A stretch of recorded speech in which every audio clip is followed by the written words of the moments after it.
ప్రేమగల అన్నలకు వాస్తవంగా వినోదన్న మాట్లాడుతూ ఉంటే నిజంగా చెప్తున్నమ్మా, నా కళ్ళల్లో నీళ్ళు వస్తూ ఉన్నాయి. ఎప్పుడు కూడా అన్న తన కోసం తన పదవి కోసమో ఎన్నడూ మాట్లాడలేదు. ఇప్పటిదాకా గొంతు దించుకున్నది ఎంపీ కావాలని కాదు. ఎంపీ అనేది కొత్త కాదు, 2 సార్లు ఎంపీగా ఉన్నటువంటి అన్న వినోదన్న మన తెలంగాణ ఆగమైతుంది కాబట్టి కొట్లాడి తెచ్చుకున్న తెలంగాణని కాపాడుకుందామని చెప్పేసి గొంతు దించుకొని ఇంతసేపు మీతో మాట్లాడిండు మన వినోదన్న. కాబట్టి దయచేసి మీరందరూ కూడా ఒక్కసారి ఆలోచన చెయ్యాలి. ఎందుకంటే ఏం లేనోళ్ళు కాదు. ఈ లక్ష్మీనరసింహస్వామికి ఏమైనా లేనోడా? ఇంటికి వాడికి తులం బాగా రావాలి, 10 తులాలు మంచేంత శక్తి ఉన్నది మా అన్నకు. కానీ కన్నా చెప్పలేదు, అబద్ధాలు చెప్పడు. కాబట్టి మీ అందరినీ ఇలా చూస్తూ ఉంటే నిజంగా చెప్తా ఉన్నా, ఇయ్యాలనే శివరాత్రి జరుగుతున్నట్టుగా ఉన్నది. యములాడ రాజన్న జాతర దగ్గర గుడి చుట్టూ తిరిగి కోడని కట్టిస్తున్నట్టు అనిపిస్తా ఉన్నది. నాకు సంబరం వస్తా ఉన్నది. అరే శివ శివ అంటూ ఒక్క పొత్తిడిసే యములాడ రాజన్న మొదటిసారి పాట పాడిన 2001లో కేసీఆర్ గారు తెలంగాణ జెండా పట్టుకున్న రోజున ఈ Rasamayi Balakrishna teacher high school head master ఉత్తుతోని కాదు, నేను మళ్ళీ అది కూడా చెప్తున్నా, ఉత్త పాటగాడు అనుకున్నాను. High school head master Rasamayi Balakrishna MA PhD doctor gold medalist. అబద్ధం అనుకో రామలంటూ నేను అబద్ధాలు చెప్పా రేవంత్ రెడ్డి లెక్క. షో వైఫై తీరి యూట్యూబ్ లో కొట్టిరి గోల్డ్ మెడలిస్ట్ రసమై బాలకృష్ణ కొట్టిరి ఇట్లా కొట్టుకుంటుంది అంటే నేను నా ఆవేదన మీరు అర్థం చేసుకోండి. శివ శివ అంటూ ఒక్క పొత్తిడిసే యములాడ రాజన్న జాతర చూడు, పాయలై విడిపోయే గంగా 7 పాయల జాతర చూడు, అలిగిన సీతకు మొండి రామునికి బంధం కలిపిన భద్రాచలము, అరెగొడ్డు రాళ్లకు బిడ్డలనిచ్చే సమ్మక్క సారక్క జాతర చూడు, కొమ్రెల్లి మల్లన్నను చూడు, కొండే సోరికల్లో దాగుండు, కొమ్రెల్లి మల్లన్నను చూడు, కొండే సోరికల్లో దాగుండు, ఆ కోటి దేవుళ్లకు దీపం పెట్టినా మా యములాడ రాజన్న జాతర చూడు. అమ్మా తెలంగాణమా, మా ఆకలి కేకలు పోవాలని చెప్పేసి బట్టి పోషమ్మ తల్లి సాక్షిగా బోనమెత్తుకొని ముడుపు కట్టినటువంటి రోజులు ఇలా నాకు మళ్ళీ గుర్తొస్తా ఉన్నాయి. ఇవాళ మీ అందరికి ఒకటి చెప్తా ఉన్నా, ఈ ఆకలి పోవాలని చెప్పేసి కేసీఆర్ వచ్చుడో తెలంగాణ వచ్చుడో అని చెప్పేసి కొట్లాడి పార్లమెంటులో ఉన్నటువంటి మా ఎంపీ వినోద్ అన్న తనకు పదవి కాదు ప్రాంతం ముఖ్యమని రాజీనామా చేసినటువంటి సందర్భం ఇలా గుర్తొస్తా ఉన్నది.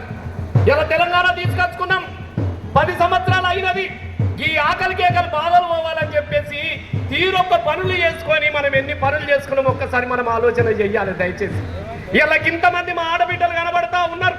గానంగా నడిచి వస్తూ ఉంటే ఓ ముసలి తల్లి వచ్చినది మా వినోదన్న చూసి, మా లక్ష్మీనరసింహ చూసి, అయ్యో బిడ్డ గిట్ల అవుతుందని తెలియదు బిడ్డ, గిట్ల అవుతుందని తెలియదు బిడ్డ, ఏమనుకోక బిడ్డ, మళ్ళా తప్పకైతే నీకే ఎత్తాం కానీ ఏమనుకోక బిడ్డ, నాకే ఏంటో అనిపిస్తుందని మీద వాడు ఏడుతున్నారమ్మా.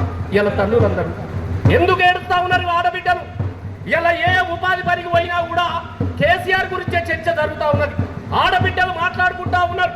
ఎందుకంటే ఇదే తెలంగాణలో ఆడబిడ్డ పుట్టిందంటే అయ్యో ఆడబిడ్డ పుట్టిందా అందరూ, అయ్యో మళ్ళా ఆడబిడ్డనే అందరూ, ఆడబిడ్డ పుట్టిందంటే ఇంట్లో అరిష్టం పుట్టిందని చెప్పేసి ఆడబిడ్డను తీసుకొని చెత్త కుప్పల పడేసినటువంటి సందర్భం నేను చూస్తా ఉన్నా.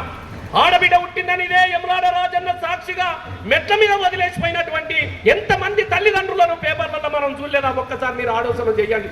నేనే కదా ఆడబిడ్డల మీద పాట పాడినా, నిండు ఆ మాసానాడు ఓలచ్చ గుమ్మాడి ఆడపిల్ల పుట్టినాదే ఓలచ్చ గుమ్మాడి, అత్త తొంగి చూడాలేదు ఓలచ్చ గుమ్మాడి, మొగడు ముద్దాడారాలే ఓలచ్చ గుమ్మాడి, బట్టాలల్లా చుట్టుకొని ఓలచ్చ గుమ్మాడి, బాయిలా వాడయ్యా పోతే ఓలచ్చ గుమ్మాడి, గంగమ్మ కొంగు జాపి బిడ్డ వలవల వలవల ఏడ్చుకుంటా ఆడబిడ్డను చంపకమ్మా, ఏదో ఒక రోజు ఆడబిడ్డను కాపాడే కేసీఆర్ లాంటి ఒత్తడి బిడ్డ నువ్వు కాపాడి అయ్యక బిడ్డ అని చెప్పేసి ఆడబిడ్డల కోసం ఇలాగా ఆడబిడ్డల సాబద్ధం చెప్పేసి ఆలోచన చేసిన ముఖ్యమంత్రి కేసీఆర్ గారు గా యములాడ రాజన్న సాక్షిగా, గా యములాడ రాజన్న పార్వతీదేవి సాక్షిగా, బద్ది పోషమ్మ తల్లి సాక్షిగా ఆడబిడ్డ పుట్టిందంటే అయ్యో అనద్దు, ఆడబిడ్డ పుట్టిందంటే అదృష్ట లక్ష్యం పుట్టిందనే విధంగా మన కేసీఆర్ మన నాటి ముఖ్యమంత్రి గారు ఎన్ని తీసుకొచ్చిండమ్మా ఒక్కసారి ఆలోచించండి. ఇలా ఆడబిడ్డ పుట్టిందంటే మా ఇంట్లో వచ్చిందని చెప్తా ఉంటారు. మీకు తెలియదా? ఇలా మీకు తెలియదా? ఆడబిడ్డ నిండు గర్భవతం తెలియగానే ఇక ఏం తెలియనాడు మా బండి సంజయ్ అయితే మేమే గుడ్డు పెడుతున్నా, ఆయననే పెడుతుండట. నాకు విచిత్రం అనిపిస్తా ఉన్నది. మేమే ఉపాధి కాడ మంచి పెడుతున్నాం, మా అవ్వ పల్లిపిండి నూరితే తీసుకొచ్చి పెడుతుండట. బుద్ధి ఉండాలి, సిగ్గుండాలి. మన కేసీఆర్ గారు ఆడబిడ్డ పుట్టిందని అంటే ఉన్నోళ్ళు ఉంటారు, లేనోళ్ళు ఉంటారు అని చెప్పేసి 1,116 రూపాయల కళ్యాణ లక్ష్మి చెక్కు ఇంటికి తీసుకొచ్చి ఇచ్చినటువంటి ఎవరైనా ఉన్నారమ్మా? ఆడబిడ్డ పుడితే 1,00,000 రూపాయలు. ఆడబిడ్డ పుట్టిందంటే మనం చూడపోదుమా? లగ్గాలు అయితే ఉంటే గిసొంటి దొర దగ్గరికి పోయి, దొర నా బిడ్డ లగ్గం పెట్టుకున్న దొర ఓ 10,000 ఇవ్వమంటే మళ్ళీ ఏం పెట్టి తెరుతావు అని అడిగేటోళ్ళు. పదేలా ఓ 10,000 ఇవ్వమని మా రాఘవరెడ్డి దగ్గరికి పోతే, మా అన్నమ్మ దగ్గరికి పోతే ఇస్తాం కానీ మళ్ళీ ఎట్లా ఇస్తావే? ఏం పెట్టిస్తుంది? నీ ఒక నలవుసర దండలపై ఏమని ఉన్నదా? దుబాయ్ పోయిన మొగడు, మస్కట్ పోయిన మొగడు బీడీలు చేసే చెల్లె ఎట్లా చేస్తారమ్మా పెళ్ళిళ్ళు? ఇలా గట్లాంటి వాళ్ళ కోసం ఆలోచించి 1,00,000 రూపాయలు పెట్టి లగ్గం చేసి అత్తగారింటికి పోయిందగా అల్లుడు ఫోన్ చేస్తాడా? ఆ పిల్ల 3 నెలలు అయింది గర్భవతం తెలియగానే అల్లుడు ఫోన్ చేస్తాడా? అత్తమ్మ